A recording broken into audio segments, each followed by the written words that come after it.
4.3 billion people live across this vast continent called Asia, and we are telling their stories.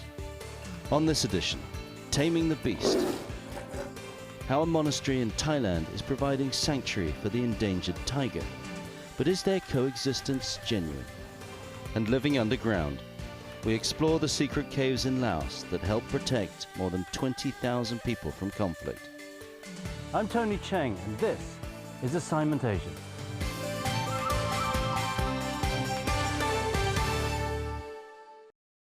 Coming up in today's show, the Indo-Chinese tiger, a species on the endangered list and one that is dangerously close to extinction. Only a few hundred are thought to still exist in the wild. But there's a place in Thailand offering sanctuary to the tiger, a place that actually claims to have calmed the beast. But those claims have caused some controversy. So we went up to Kanchanaburi in central Thailand to visit the now infamous Tiger Temple. It is a fearsome and noble beast, once known as the king of the jungle.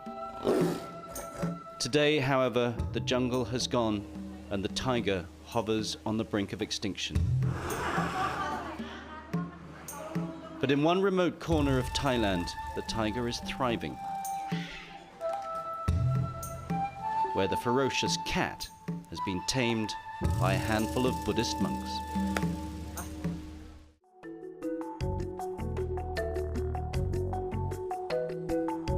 The lush green forest that once covered the flat plains of Southeast Asia. A fertile sanctuary for animals and plants that lived here for millennia. Thousands of square miles of dense, untouched jungle, sheltering exotic species from elephants to insects, and the king of the beasts, the Indo-Chinese tiger. But the tigers are now on the brink of extinction. 97% of the world's population has been wiped out in just 100 years. In Thailand, only 250 survive in the wild, in nature reserves like this.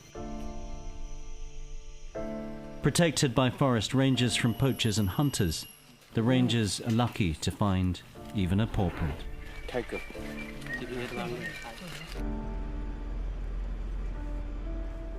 But Dr. Somchai gets a lot closer than that. He's a general veterinarian with a very special skill. And most of his patients are confined within these walls.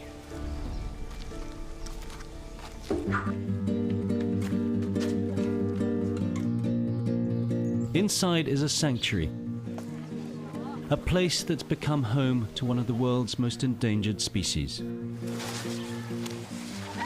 It's a spiritual home and a business worth millions of dollars every year. It's a place of contradictions, but are the inmates there for their own protection, or are they being used?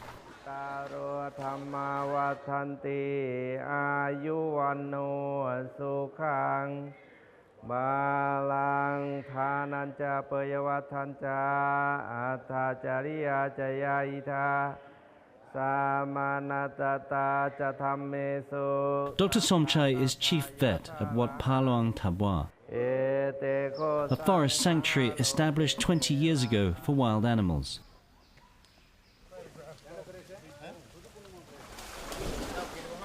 A 120 tigers now call the temple home. The monks say they live in harmony with these huge beasts. Their natural instincts have been curbed. Please imagine this, the lands of the temple official now is 200 acres. It's like a big safari. From the beginning, I treat the female tiger came here on February 1999. So starts to be Tiger Temple from that time. And now I take care of so many animals. Dr. Somchai is probably the least popular man in the temple. The tigers know a visit from the doctor means pain. Meg. He know that I will do something. Tiger have sixth sense. Yeah, now he know that what I will do next. He don't know that what I will do next. But whatever, you must try and do faster that you can do. So this is the way. He's trying to scan this 4-month-old cub's microchip, but it's not easy. Because he a male tiger, so like he try to dominate any other persons, and he not fear anything else. He try to facing with you. This is not normal. The embedded chip holds all of the tiger's vital information, This is the way we work. vaccinations and parentage. This is vital for the temple's breeding program. But how did it all start? And why a temple? The abbot, Pra Achan Pusit, is an old friend. He'd asked Dr. Somchai to help with an injured female. That was 14 years ago. Back then, the abbot suffered from leukemia. As he prepared to die, local villagers asked him to look after a dying tiger cub. Believing they shared the same fate, he established the Tiger Temple as a shelter for this endangered species. ที่เราเป็นลูคีเมียในสมัยที่บวชใหม่ๆที่หมอเขาบอกว่าอีก6 เดือนก็จะตายก็นึกถึงเสือว่ามันถูกฉีดฟอร์มาลีนเข้าไปแล้วถ้าเราไม่รักษาถ้าเราไม่ช่วยมันไม่ดูแลรักษามันก็คงจะตายก็เลยดูแลรักษาก็เลยรับมันไว้แล้วก็ส่งมันไปรักษาให้สัตวแพทย์ให้หมอสมชัยนี่แหละ Since then, the tigers and the abbot have flourished.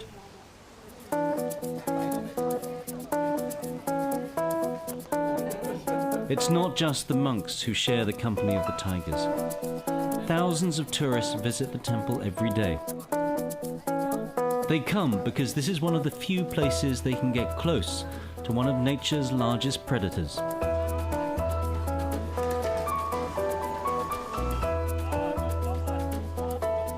Generally is they are used to human being because this group is the group of the tigers that is proved by our staff that they have a good hospitality. It's different from tiger in the wild. They're born here and they see human being. A human being not their enemy. It seems like a mother, like a sister, like a brother, something like that. And at the same time, we have a person who the tiger trusts. But the experience is not cheap. Feeding the cubs costs $30. A whole morning with them is $150. The temple has been accused of exploiting the tigers purely for financial gain, bringing in hundreds of thousands of dollars a year. And some say the tigers are drugged, that these huge and dangerous beasts are docile not because of the spiritual efforts of the monks, but because of sedatives. How else could they be controlled?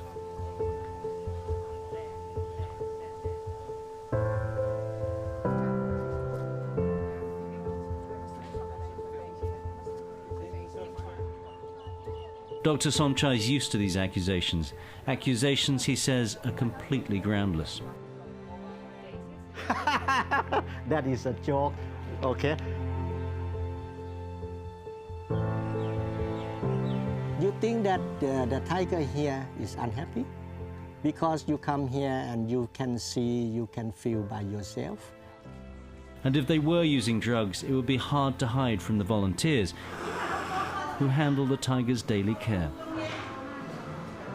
Tanya is our staff, I think, more than 3 years at this time. So our staff and every volunteer, every morning, they will use this. So I tell them is the ratio how to use is 1 teaspoon for 1 kilogram of chicken. So 6 chickens in 1 bucket, so 9 kilograms. So you can use this. It's good for tiger. Okay, thanks, Dr. Somchai.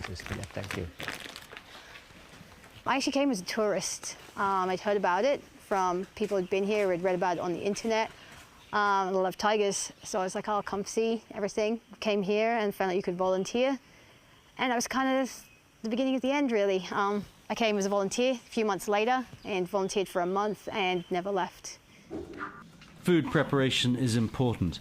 The tigers are not allowed to consume any fresh blood.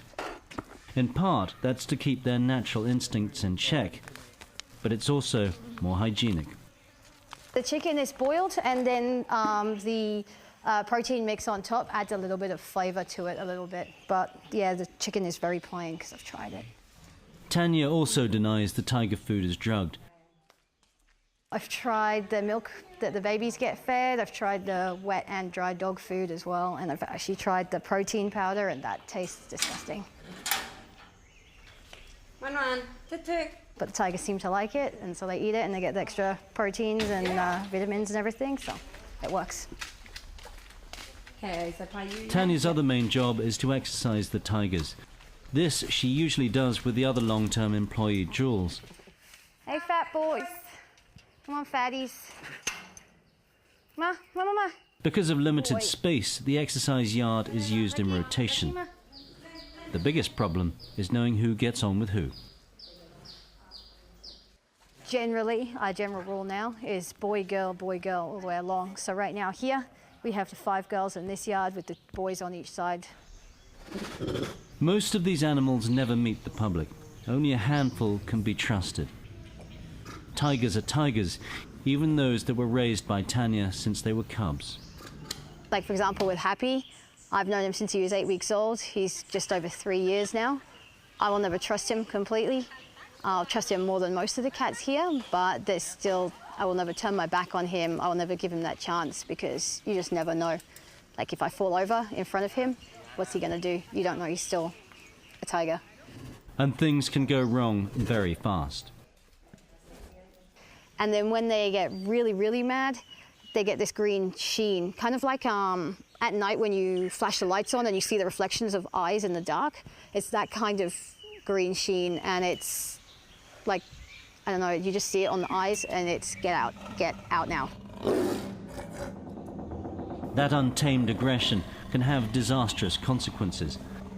Earlier this year, a tourist was petting one of the tigers when it turned and bit her leg. She was lucky to escape with her life. Because of that natural instinct, the majority of the tigers are kept behind bars. As Tanya knows, some tigers will never be able to mingle with humans.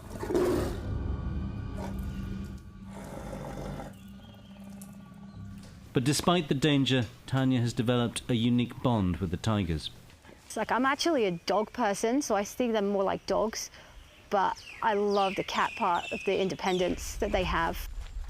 And once you've got a bond with a tiger, it doesn't compare to anything, because you've got that and you know that they love you. Like, even if they don't show it all the time, there's that moment when they do show, and it's extra special.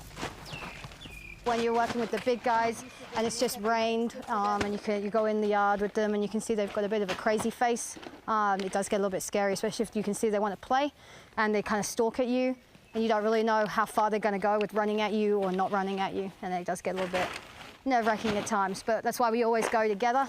We always have 2 or 3 of us so we can each watch each other's backs as well. A 200-kilogram predator being showered like a domestic kitten. But they're not so friendly with everyone at the temple.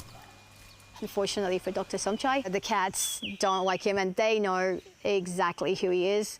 And funnily enough, another day we had a tour guide come in who looked like him, and the cats all went off at him as well, and he couldn't figure it out, and we were like, you look like the vet.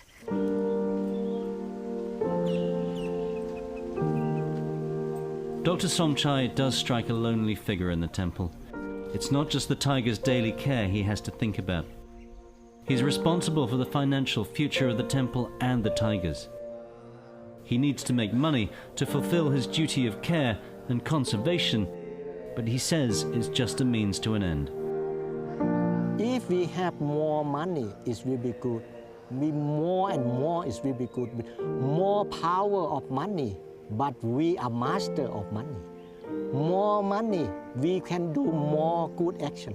We can more pay back to save this world. More pay back to do tiger conservation. He knows the Tiger Temple is not a perfect home. He'd like to see his patients roaming free. But the tiger's natural habitat disappeared long ago. And in a modern world, this is the best chance they have for survival. But where is paradise for tiger? You please tell me, where? In Thailand, not more than 20% clean area. And where? And this world, where the paradise for tigers? Please tell me.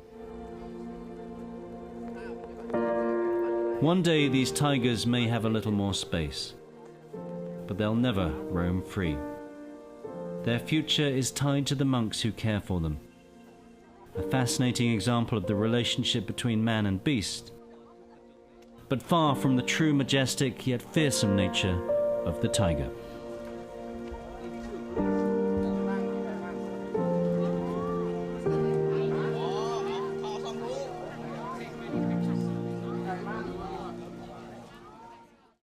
The Tiger Temple continues to cause controversy. In early 2015, the Thai police raided the temple after reports that it was involved in trafficking tigers and tiger parts. But eventually the police decided not to bring any charges, and once again the tourists are flocking in. Now join us after the break. Going underground, we explore a cave city in Laos where thousands of people lived for nearly a decade during the Vietnam War.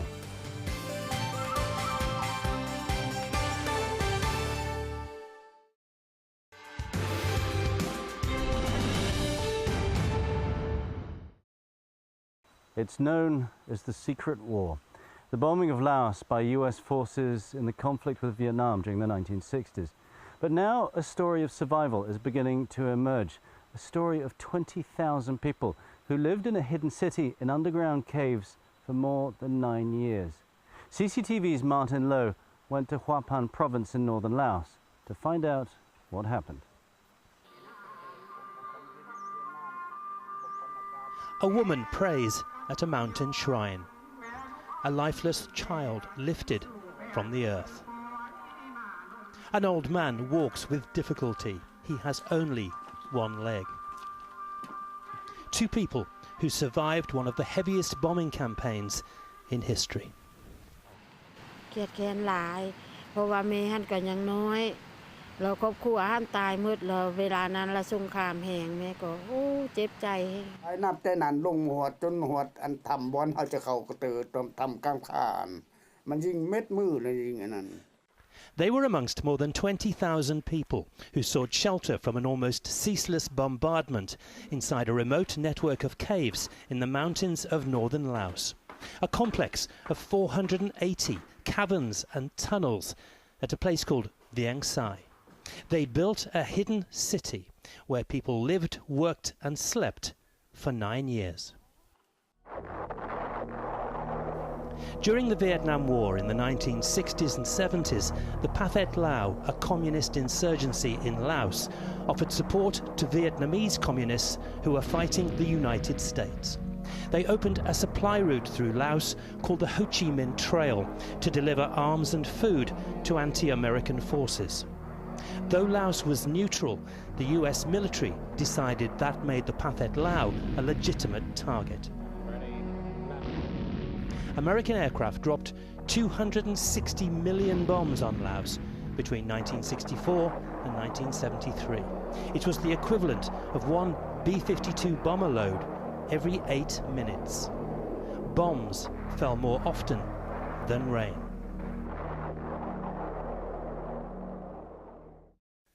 Boon Sue is now 78 and a grandfather, but in the war he was a soldier, and for 5 years he fought in the jungle and lived in the caves. One day, on the 25th of February 1969, the planes came and he couldn't make it inside quickly enough. He was hit by rocket fire. We took him back to the place where it happened, the first time he'd returned in 45 years.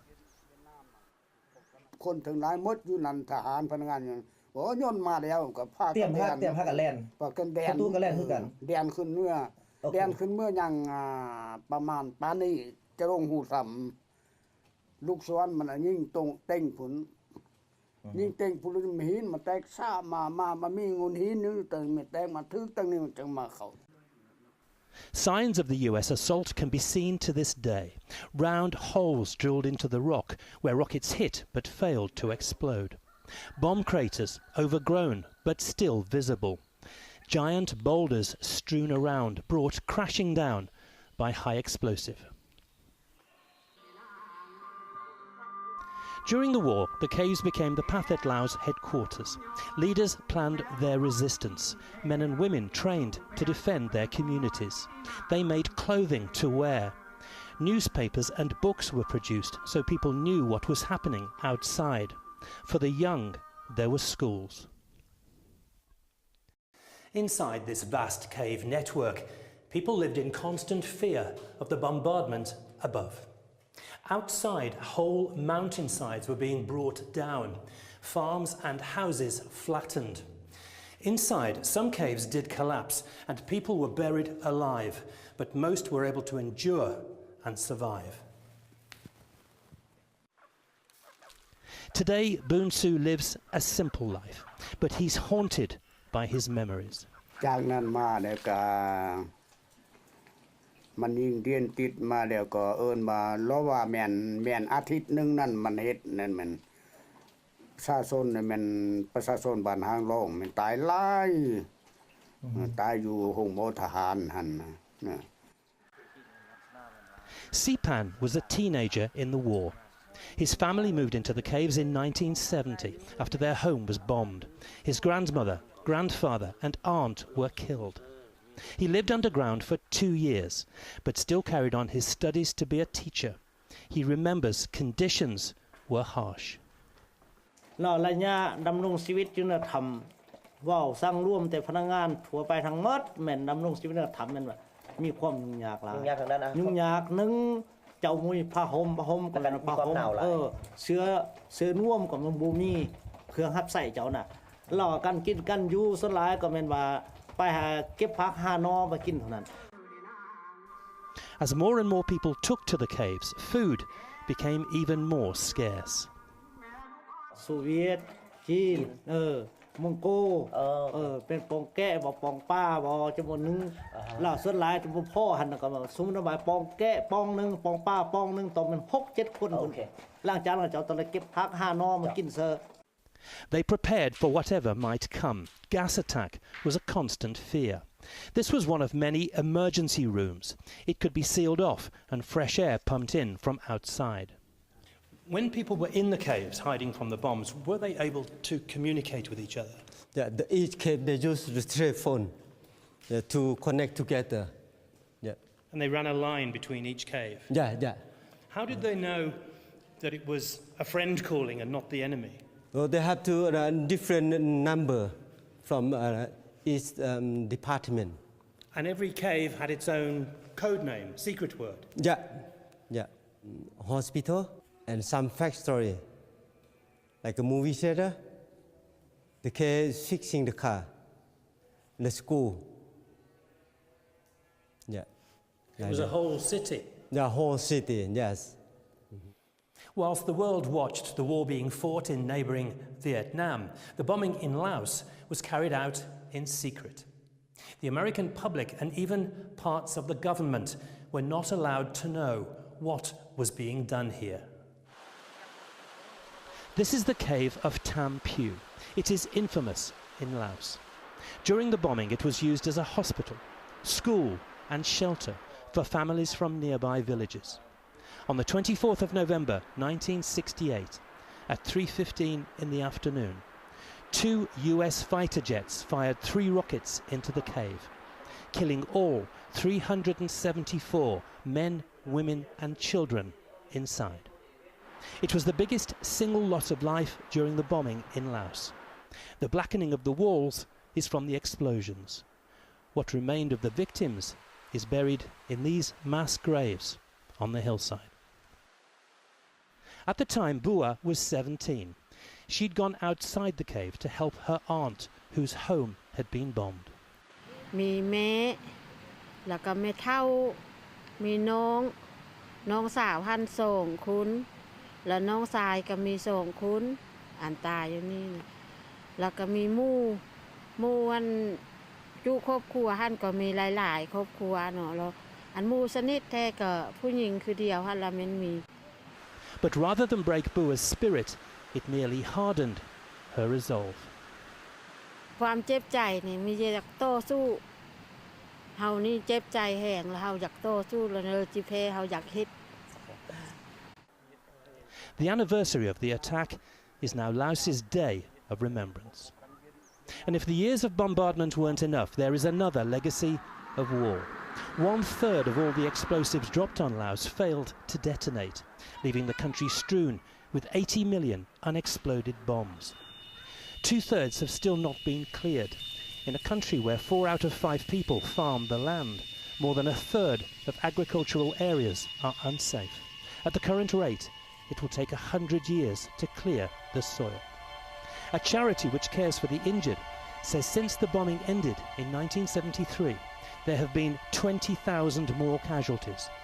Even now, it says, someone is killed or injured almost every day.